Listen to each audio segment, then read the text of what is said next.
Hello, my dear children. So, welcome back to my channel again.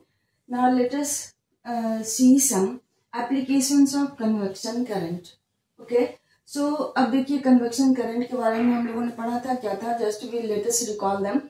So, when a liquid or gases get heated due to any reason, knowingly be heat और गर्म हो जाता है, तो वो क्या होगा, hotter air rise up, hotter liquid ऊपर उठता है हल्का होके, और इस तरह से कोल्डर वन भारी होगा और वो नीचे आता है. तो ये करंट सेटअप करता है.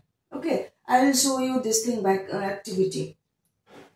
तो उसका देखिए हम लोग का एप्लीकेशन कहाँ कहाँ देखते हैं बच्चों. हम लोग जो भी क्लास 7 में पढ़ रहे हैं फिजिक्स में, so everything are related to the things related to our daily life. Okay, अब देखिए हम लोग का जो रूम वेंटिलेशन होता है, जिसे हम लोग कहते हैं क्रॉस वेंटिलेशन. तो अगर हम लोग का के घर में दरवाजा और खिड़की आमने सामने होती है, अक्सर लोग अच्छे से कंस्ट्रक्शन करवाते हैं तो यही बनवाते हैं कि खिड़की और दरवाजा आमने सामने होता है. इससे क्या होगा कि घर का खिड़की से ये क्या होगा, गर्म हवा बाहर निकलेगी, और खिड़की के थ्रू क्या होगा, या दरवाजे के थ्रू जिधर से भी हवा चल रही हो, एक तरफ से ठंडी हवा आएगी, दूसरी तरफ से गर्म हवा बाहर निकलती जाएगी. तो ये हमें इस तरह से हमें फ्रेश एयर मिलता है. किसके कारण? रूम वेंटिलेशन में. ये हमारा नेचुरल वेंटिलेशन कहलाता है. और बाय दैट वे व्हेन दरवाजा और खिड़की आमने सामने होता है, तो एक तरफ से ठंडी हवा गर्म हवा बाहर निकलती है, दूसरी तरफ से ठंडी हवा अंदर आती है. इस तरह से वेंटिलेशन में कन्वेक्शन करंट का यूज होता है. दूसरा, freezer of refrigerator is fixed in upper part of the fridge. तो इससे क्या होगा कि यहाँ देखते हो, सपोज ये मैं फ्रिज का बनाती हूँ पोर्शन, जो ऊपर वाले पार्ट में ही रेफ्रिजरेटर होता है. तो चिल्ड्रन, रेफ्रिजरेटर में कूलिंग ज्यादा होगा, तो इससे ज्यादा हीट, इस पार्ट से ज्यादा हीट निकलेगा रिलेटिवली लोअर वाले पोर्शन से, बिकॉज लोअर वाले पोर्शन में फ्रीजिंग तो हमें करना नहीं है, सिर्फ कूलिंग होता है. तो इस पार्ट से ज्यादा हीट निकलता है. तो मान लीजिए अगर ये पार्ट नीचे होता तो ज्यादा हीट निकल के वो इस वाले पार्ट में रखे हुए वेजिटेबल्स को, अदर फूड मटेरियल्स को वो हॉट कर देता है, गर्म कर देता. तो वो उसको फ्रिज में रखने का कोई मतलब ही नहीं होता. तो क्या होता है, क्योंकि इससे हीट निकलता है तो हॉट एयर लाइटर होगा और इससे बाहर निकल जाता है, and then the cooling becomes effective in refrigerator. Children, did you understand? क्या हमने आपको कहा कि नीचे वाले पोर्शन में कूलिंग कम होना है, रेफ्रिजरेटर फ्रीजर पार्ट में कूलिंग ज्यादा होना है, ज्यादा हीट निकलेगा. तो क्या होगा, ये हीट, ये पोर्शन अगर नीचे होता तो then heat taken out from this part, ऊपर जाके ऊपर वाले पोर्शन में पार्ट में रखे हुए थिंग्स को गर्म कर देता, और वो फिर रेफ्रिजरेटर में रखने का कोई मतलब नहीं होता.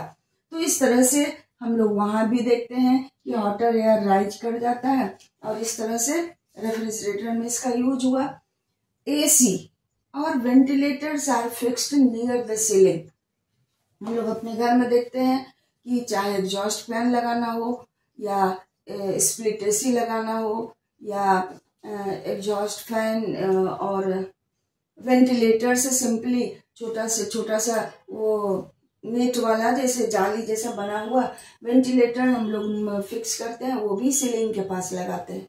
तो ये एसी हो या वेंटिलेटर हो या एग्जॉस्ट फैन हो, all these are fixed at the top of the wall.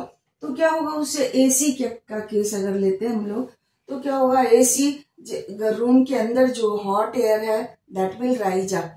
AC air conditioner will सक अप दैट एयर, उसको एब्जॉर्ब कर लेगा और फिर उसको ठंडा करके बाहर फेंकता है.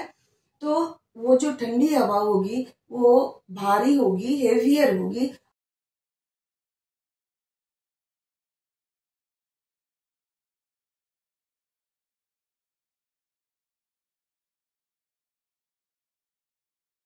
और वो नीचे की ओर आएगी. इस तरह से रूम का कूलिंग होता है और पूरे रूम में हम लोग को ठंडा का अनुभव होता है। क्या होगा, hotter air from the floor of the room, और जहाँ भी हम लोग हैं वहां से हॉटर एयर लाइटर होके ऊपर उठेगा। फिर क्या होगा कि उसको एसी सक कर लिया और वहां से फिर कूलिंग होके उस हवा को वो रिलीज करता है। तो colder air will be heavier and it will come towards the floor and then it will spread in the room and will make the room cool. तो इस तरह से एसी का एसी में यूज हुआ। वेंटिलेटर में भी उसी तरह की बात है। वेंटिलेटर के through air, hotter air inside the room will rise up और वेंटिलेटर के थ्रू वो बाहर निकलेगा। और वो निकलेगा भी कैसे, तो विंडो से जब फ्रेश एयर आएगा तो क्या करेगा, वो हेवियर होगा, that will occupy the space inside the room and the hotter air will B expelled from the room. तो वेंटिलेटर का काम है हॉटर एयर को एक्सपेल होने देना, विंडो का काम है कोल्डर एयर को रूम के अंदर आने देना। इस तरह से वेंटिलेटर का काम हो गया। उसी तरह से एग्जॉस्ट फैन का भी काम है। Exhaust fan will take out remove the hotter air from the room, और रूम के अंदर हवा कम हो जाएगी और तो उस जगह को भरने के लिए बाहर से ठंडी हवा दरवाजे से या खिड़की से आती है।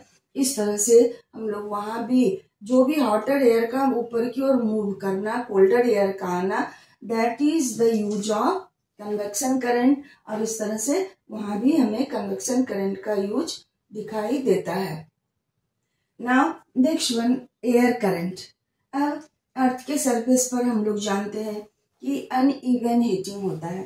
तो जिस अर्थ का जो पार्ट इक्वेटर की तरफ, अर्थ का सरफेस हॉट हो गया, ये हमारा अर्थ है, ये इक्वेटर हुआ, इसके दोनों तरफ का जो सरफेस है उस पर ज्यादा सनलाइट और हीट इंसिडेंट होता है। तो यहाँ का पार्ट गर्म हो गया और इसके ऊपर की हवा भी गर्म हो जाती है। इस तरह से ये गर्म हवा ऊपर उठेगी कन्वेक्शन करंट के कारण, और वो ऊपर उठेगी, यहाँ एयर प्रेशर कम हो जाएगा, कम एयर होगा, और इस तरह से पोल की तरफ से ठंडी हवा इधर आएगी, फिर वो गर्म होकर ऊपर उठेगी। इस तरह से हीट का सर्कुलेशन अर्थ के सरफेस पर इसी कन्वेक्शन करंट के कारण होता है। ओके, तो इस तरह से एयर करंट का फॉर्म हुआ, hotter air moving towards the pole and colder air towards the equator. इस तरह से एयर करंट का फॉर्मेशन होता है और पूरे अर्थ पर हीट का सर्कुलेशन होता है। चिल्ड्रन, इस तरह से एयर करंट में भी हम लोग कन्वेक्शन करंट का यूज देखते हैं। Movement of prey birds. Prey birds क्या होता है कि समर सीजन में when the hotter air rise up, तो उसके साथ क्या होता है, इन सारे प्रे बर्ड्स को हायर अप जाना होता है, हायर अल्टीट्यूड तक जाना होता है। तो when the hotter air rise up they don't have to flap their feathers. Flap बिना किए हुए ही हॉटर एयर के मूवमेंट के डायरेक्शन में वो ऊपर उठते चले जाते हैं। और इस तरह से हॉटर एयर के मूवमेंट के कारण means convection current in air, हवा में कन्वेक्शन करंट के कारण ये उसका मूवमेंट अपवर्ड डायरेक्शन में होगा और प्रे बर्ड्स भी ऊपर की ओर चलते जाते हैं without much spending their energy. तो विदाउट फ्लैपिंग देयर फेदर्स ये ऊपर की ओर चलते जाते हैं। इस तरह से बच्चों हम लोगों ने यहाँ क्या देखा, कन्वेक्शन करंट का यूज हम लोग तो अपने घर में वेंटिलेटर देखते ही हैं, एग्जॉस्ट फैन लगा हुआ देखते ही हैं। But children, you would have not applied your science over there after studying convection current. Now we are able to explain why it is used. Freezer में रेफ्रिजरेटर ऊपर वाले पार्ट में होता है। Now these days अब नया technology वाला refrigerator में फ्रीजर नीचे भी होता है, बट पहले वाले में जितना हम लोगों ने अब भी खरीदते हैं वो भी होता है। तो रेफ्रिजरेटर में फ्रीजर अपर पोर्शन में होता है। एसी और ventilators are fixed near the ceiling. ये भी तो हम देखते ही थे, हमें पता नहीं था क्योंकि हम रीजन इसका नहीं जानते थे कि ये किस कारण से वहां फिक्स होता है। एयर करंट भी हम लोगों ने जान लिया। मूवमेंट ऑफ प्रे बर्ड्स, इसके बारे में भी हम लोगों ने जान लिया। These things are the things of curiosity, है ना, प्रे बर्ड के बारे में। अब कन्वेक्शन करंट के कारण ही वो ऊपर उठता चला जाता है बिना अपने पंख को फ्लैप किए हुए। इस तरह से हम लोगों ने कन्वेक्शन करंट का यूज बच्चों ने देखा। अब मैं एक एक्टिविटी करके आपको दिखाऊंगी कन्वेक्शन करंट को और कन्वेक्शन थ्रू द लिक्विड को। उसके बाद मैं रेडिएशन पर नेक्स्ट वीडियो बनाऊंगी। So thank you for watching the video and keep on watching, and if there is any discrepancy in the video then please write in the comment box so that मैं उसे दूर कर सकूं बच्चों। So ये मेरे hard work का reward होगा and that I expect from all of you. Thank you for watching. ठीक था हनी।